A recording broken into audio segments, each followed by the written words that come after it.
Sa video na ito ay pag-uusapan po natin ang posibleng malalaking galaw na XRP sa market ngayong darating na mga linggo. Base po kasi sa statement ng Coinbase Institutional at warning ni Crypto Sensei, may posibilidad na pumasok tayo sa isang full-scale altcoin rally. Ibig sabihin ay maraming altcoins tulad po ng XRP ang maaaring tumaas ng malaki. At ito po ang tamang panahon para maunawaan kung bakit at paano po posibleng maapektuhan ang market. Kaya yan po ang siyang ating pag-uusapan sa video na ito. Pero bago po tayo magpatuloy ay pakibasa na lamang po muna ang disclaimer dito po sa ibaba ng ating screen. At simulan po natin sa ating unang katanungan kung ano po ang sinabi ng Coinbase sa kanilang outlook. Yan, ang Coinbase Institutional, yan, sa kanilang August monthly outlook ay nagbigay po ng paliwanag kung bakit posibleng maging breakout season ang altcoins. Ayon po sa report, bumaba ang Bitcoin market dominance mula sa mga 65% noong May hanggang humigit kumulang 59% ngayon.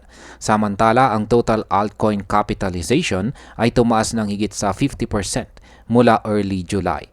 Bagamat hindi pa nararating ng altcoin season index ang official benchmark para sa alt season, malinaw po ang upward momentum. Binanggit po ng Coinbase na ang bullish outlook nila sa third quarter ay dahil sa dalawang pangunahing dahilan. Yan po ay posibleng Federal Reserve rate cut sa September at ang inaasahang regulatory progress na makakatulong sa institutional participation. Ngayon ay ang posibleng market impact po nito ay kung magpapatuloy ang pagbaba ng Bitcoin dominance at pagtaas po ng altcoin capitalization, maaaring magsimula ang capital rotation mula kay Bitcoin papunta sa altcoins tulad ng XRP na maaari pong magtulak sa kanyang presyo pataas. Ngayon ay ano po ang posisyon ng XRP bago pumasok ang buwan ng September? Ayan. Kasalukuyan sa XRP po ay nagtitrade sa paligid ng $3.12. Mayroon po siyang malakas na liquidity at consistent daily turnover na sumusuporta sa kanyang price structure. Na consolidate po siya sa itaas ng $3 na price level kaya malapit po siya sa cycle highs na naitala kanina sa taong. Ngayon ay ibig sabihin po nito ay kung magpapabilis ang capital rotation mula kay Bitcoin papunta sa altcoin, sa XRP ay nasa magandang posisyon upang makinabang. Base po sa projection ng Coinbase, malaking posibilidad na maapektuhan po siya positively sa darating na altcoin rally. Kaya ayan, ang possible market impact po nito ay matatag na price liquidity at liquidity ni XRP ay nagbibigay po ng stable base para sa potential breakout. Kung magtutuloy-tuloy po ang capital rotation, mabilis na tataas po ang kanyang presyo. Ano naman po ang papel ng macro at saka regulatory factors?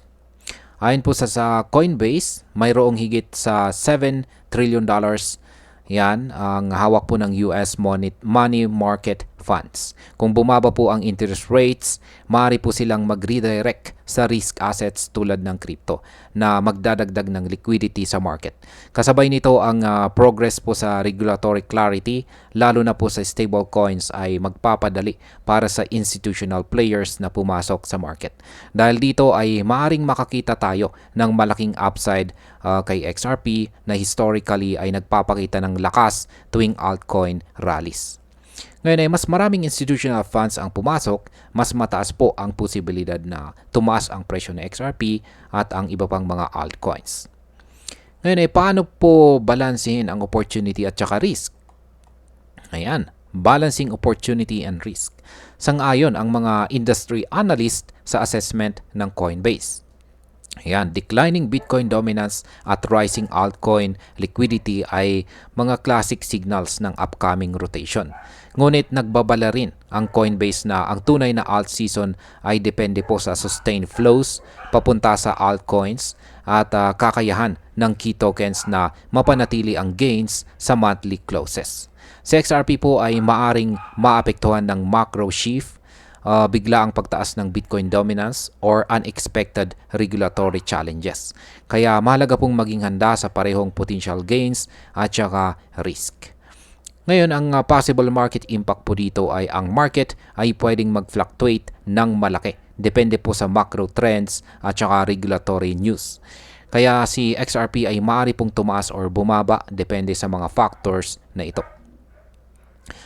Bilang panghuli ay ano naman ang warning ni Crypto Sensei at paano po ito konektado sa Coinbase Research. Yan, nag-warning po or naglabas ng babala si Crypto Sensei sa mga XRP holders na buckle up. Yan, sabi niya buckle up dahil sa posibleng malalaking galaw sa market.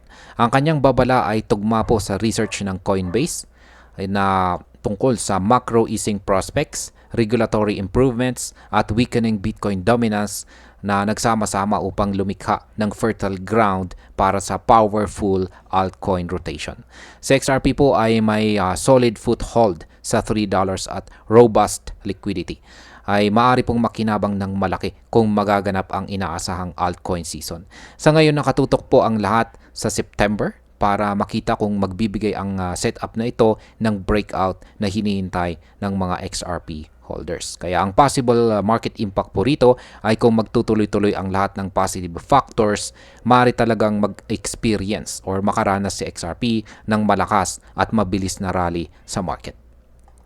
At bilang panghuli, sa aking pananaw, si XRP po ay kasalukuyang nasa tamang position para sa potential breakout. Ang kombinasyon po ng macro easing, regulatory improvements at weakening Bitcoin dominance ay nagbibigay ng malakas na momentum. Gayunpaman, mahalaga ring maging handa sa possible risk dahil ang market ay likas na unpredictable. Para po sa mga holders, ang September ay magiging critical na buwan para makita kung magiging realidad ang altcoin rally na ito. At hanggang dito na lamang po tayo sa video na ito mga ka-crypto. Marami pong salamat sa panunood. Ingat po tayo lagi at God bless po sa ating lahat.